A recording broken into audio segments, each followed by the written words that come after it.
Hello, I haven't been around for a while. I was quite busy and I also had a bad accident where I almost lost my finger. Not right knife related though. But anyway, I'm back and today we will talk about the Spyderco Para 3. I have this knife for a while now and I can say it's a good knife, but far from perfect. If you watched my other videos, you know that the Paramilitary 2 is my all-time favorite EDC knife. This one here is quite customized with scales and the finish on the blade, but anyway, doesn't matter. So when the Para 3 was announced, everyone, including me, was quite hyped, because the only downside, at least for me, about the Para 2 was that it was quite large for EDC purposes. So a smaller version should be pretty much the perfect EDC knife. But it did not quite live up to the expectations. I know that officially that the Para 3 is not the successor to the Paramilitary 2, but let's be real. If you compare the shapes, you can see already that they are very similar. So let's compare these two knives and see why I still think that this is the overall better knife than this one, but with some work it can be improved. By scaling the size of a knife down, like here on a PM2, you do not necessarily get the same knife, but just a smaller version. An example where this actually worked is the Reptilian, because the full-sized and the mini Reptilian are basically the same knife, just bigger or smaller. So this is a good example, but here it's quite a bit different. Let's first start off with the blades. As you can see, in the full-sized, the old version of PM2, it's all belly, but because it's quite long, this section here can almost be considered as a flat or straight portion. But because here on the PM3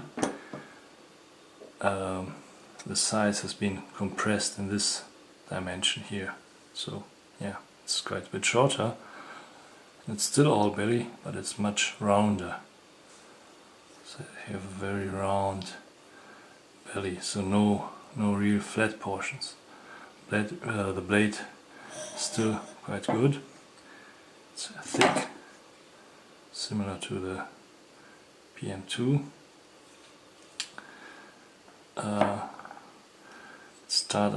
It starts out quite thick, but then it tapers down to a really fine tip.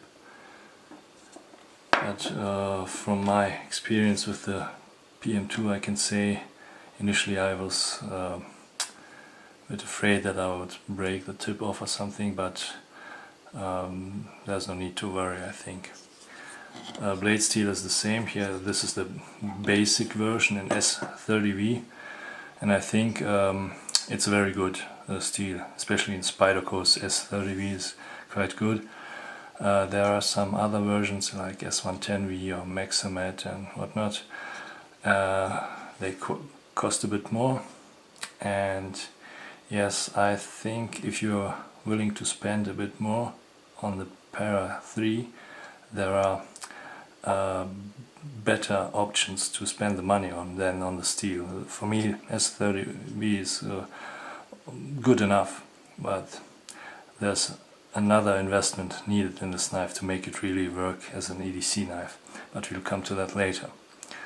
So overall, because we started with the blade, let's finish with it.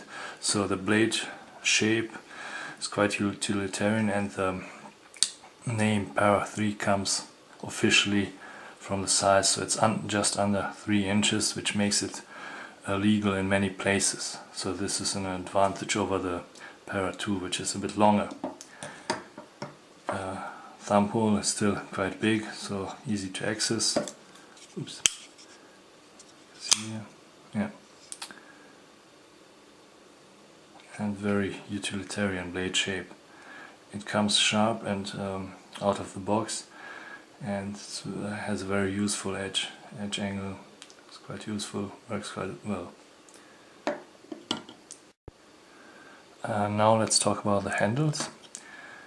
One of the main criticisms on the PM2 was that the blade to handle ratio was not quite optimal. The handles are quite long, so you can either choke up on the finger choil, but even if you don't choke up, you have plenty of room even for my large hands. So there's this curve here on the bottom, but still plenty of room. But here on the Para 3, sorry, you still have a finger choil, and with the finger choil you have a very good gripping position, and your thumb rest here on the top, so no problem here. But if you do not use the finger choil, you can see my hands are quite big, so it covers the entire handle and even below that. So yeah, it's well, it's not optimal, but surprisingly it's not uncomfortable. But actually my hands are so big that 3 fingers are here before this curvature, this curve, and my pinky finger rests on this diagonal section like this, so it locks quite nicely in my hand. It's not perfect, but surprisingly it works well. There's no other way I can describe. But it immensely depends on your hand size. I have glove size 10. You have smaller hands, maybe you can fit all your 4 fingers here, but you have larger hands, maybe you will have a problem here, because your pinky will not fit on the handles. So I recommend that before you buy this knife, if you're interested in it, to test it in a store to see how it fits in your hands. Out of the box it comes in G10 handles, either black or this Digicam. The Digicam, the different steel versions come with different colors and handle scales, but the G10 is quite okay, for me at least. But here on the handles you can see that there's a lanyard hole, and it's huge, just like on the PM2. But unlike on the PM2, with this lanyard hole you get a problem, because when you turn it around you see that it fits in the bottom of the handle, and the pocket clip does not fit here anymore. So you have to move the pocket clip in this direction, and you can also see that this is not a deep carry pocket clip like here. Well, this is a custom version, but still. So this is a deep carry pocket clip, this is not. So what's the result? Well, I can show you. If you carry it in your pocket, this entire section sticks out. So in your pocket it looks something like this. So around 1 inch is sticking out. And for me this was initially a deal breaker. For an EDC knife I really wanted to, it doesn't have to be really super deep carry, but 1 inch sticking out was just too much for me.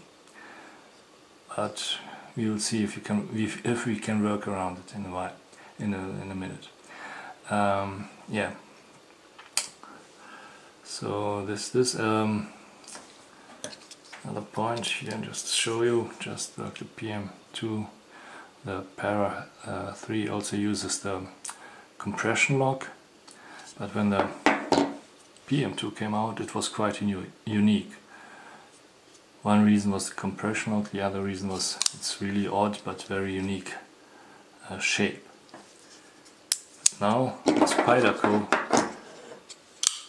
uses more and more the compression lock in other knives. Here's an example, the Sage 5, which is very similar to the Para 3, and I will do a separate video where I compare these two knives in more detail, but already you can see size is similar, very similar, almost identical. Both use the compression lock, both S30V blades, both made by Spyderco, so very similar. But there are more, even just looking at Spyderco's offerings in this size category here.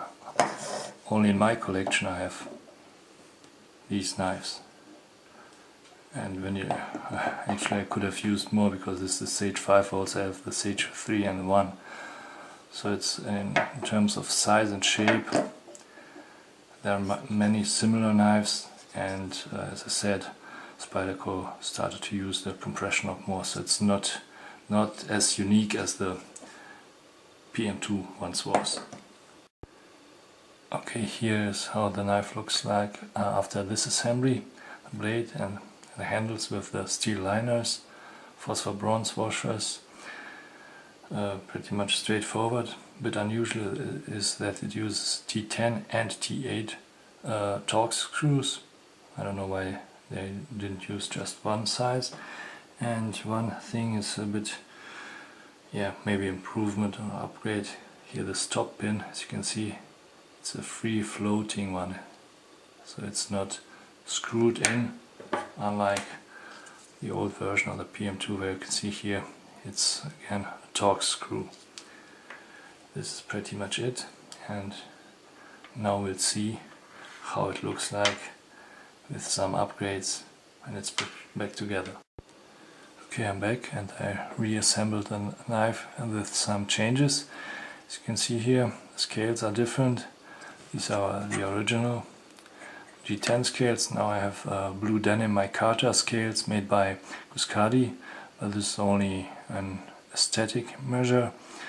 But more importantly, you can see I removed your original pocket clip, and I added a bronze anodized deep carry titanium pocket clip made by MXG Gear, and as you can see it covers almost the entire lanyard hole, and when compared to the original clip, which carried like this, and now it will carry almost an inch deeper, which is very important for a good EDC carry option.